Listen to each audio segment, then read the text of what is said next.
looking ahead at South Florida, who's going to be Houston's opponent this coming Saturday.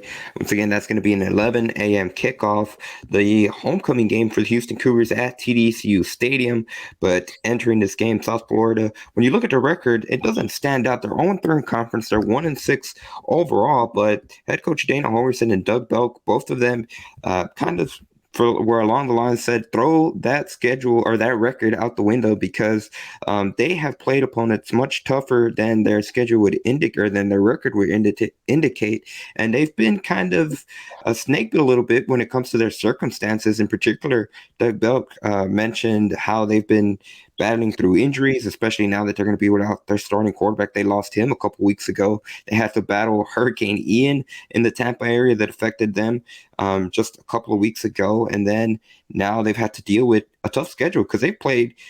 You talked about, I know that's something that Holgerson has mentioned throughout the first 6 weeks, the tough schedule that Houston had, but South Florida's had to play BYU. They've had to play Florida, Louisville, East Carolina, Cincinnati, and Tulane. So they've had a gauntlet when it comes to their schedule. And here's what Doug Belk had to say specifically more about the matchup with the Bulls. Yeah, when you look at their record, it is very misleading. These guys are coached very well as far as, schematically.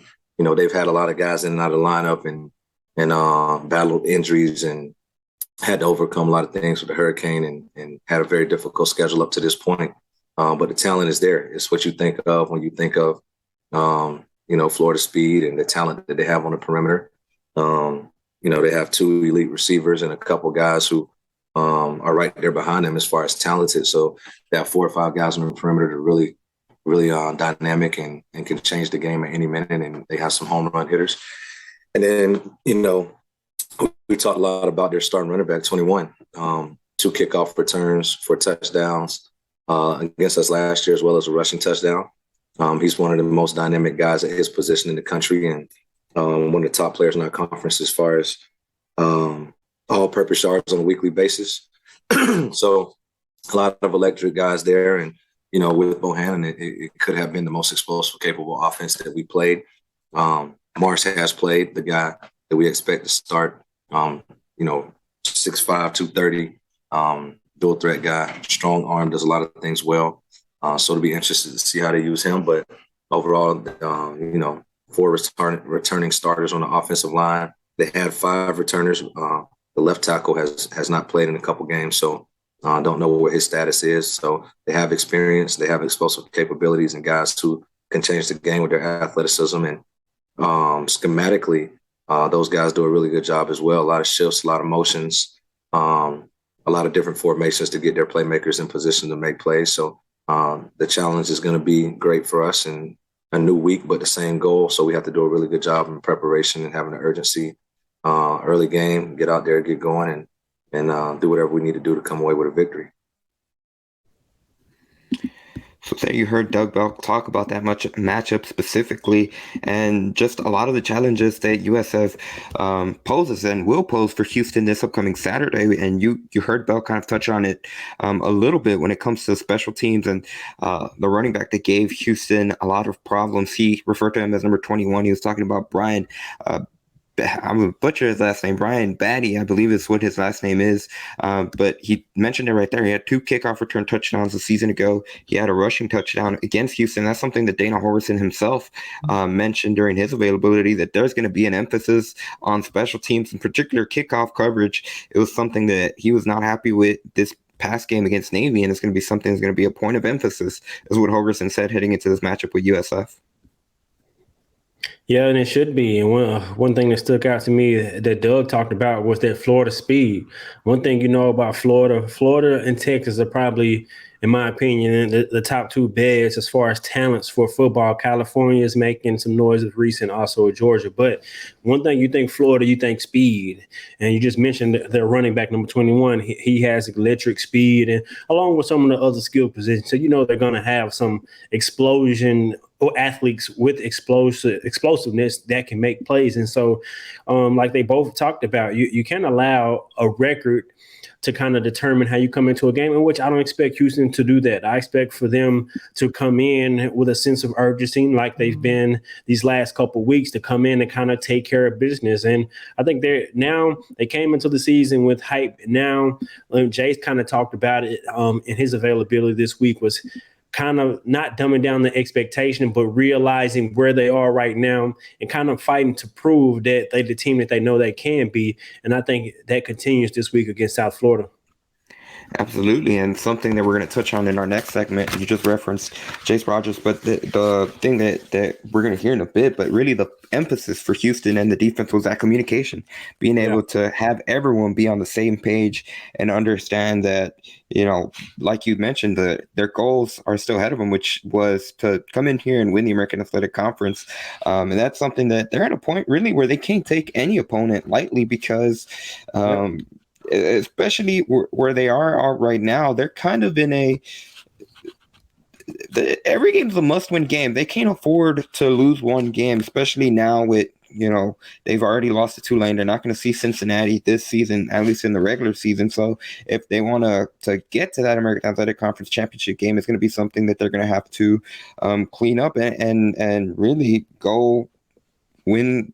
The rest of their schedule in the American Athletic Conference is going to be much easier said than done. But real quickly, an overview of the Houston and South Florida all-time series. The Cougars actually lead it 6-2. This game, like I mentioned, is going to be at TDSU Stadium, where Houston leads that series 3-1. A bit of an interesting note on it. Houston's currently on a 6-game winning streak when it comes to the overall matchup against the Bulls. So that means the USF won the first 2, and then Houston has won the next 6 straight. Now, we talked about it, how it was referenced in terms of what happened last year, and it was a USF team that came in here and they gave Houston a pretty good fight, and they were able to give Houston problems. I'm sorry, they didn't play in Houston. They played at Tampa, but they were very competitive, and they were able to give Houston problems, especially when it comes to the special teams that they haven't forgotten. And it's going to be something that Doug Buck said, they can't take this opponent lightly. Definitely can't take them lightly.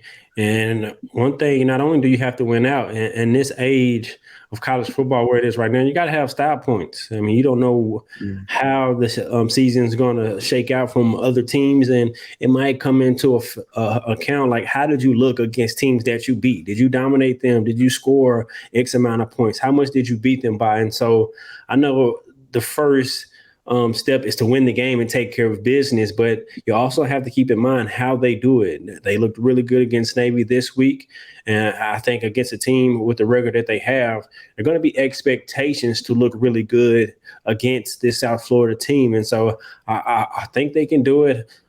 Let's see if they do. Absolutely. And a couple of news first overall. When it comes to the Bulls, one thing that you heard Doug Buck talk about right there, they have 4 returners along the offensive line. They have experience. They have players much more. They are versatile in terms of the skill positions. You heard Doug Buck talk about it there. They have 4 or 5 different receivers that all bring different skill sets to the table, and they can really cause a lot of problems at any given time. One interesting key thing to note from a Houston perspective is going to be something to monitor as we get closer to Saturday. But Dana Holgorsen said that running back Tajon Henry, who underwent surgery, he'd been dealing with an ankle injury heading into the surgery that he had at the beginning of the month. Holgorsen on Monday said that they expect Tajon to be back at some point this season. He said it could potentially be this week against USF, so that'll be something to keep an eye on. It certainly will be big for Houston in the backfield if they can get Tajon Henry back.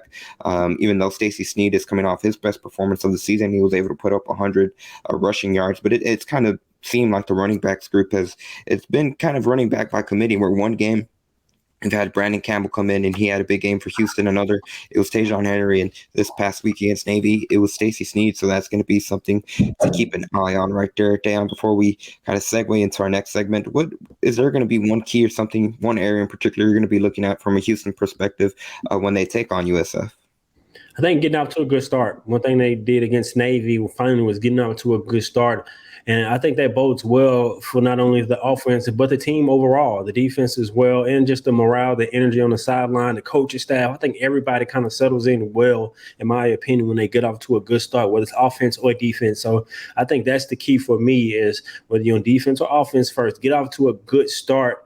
and then kind of settle into a rhythm and let the chips fall where they may. Yeah, USF going to be without their starting quarterback, who you heard Doug Buck reference it in the video. Yeah, he underwent right shoulder surgery that's going to keep him out for the remainder of the season.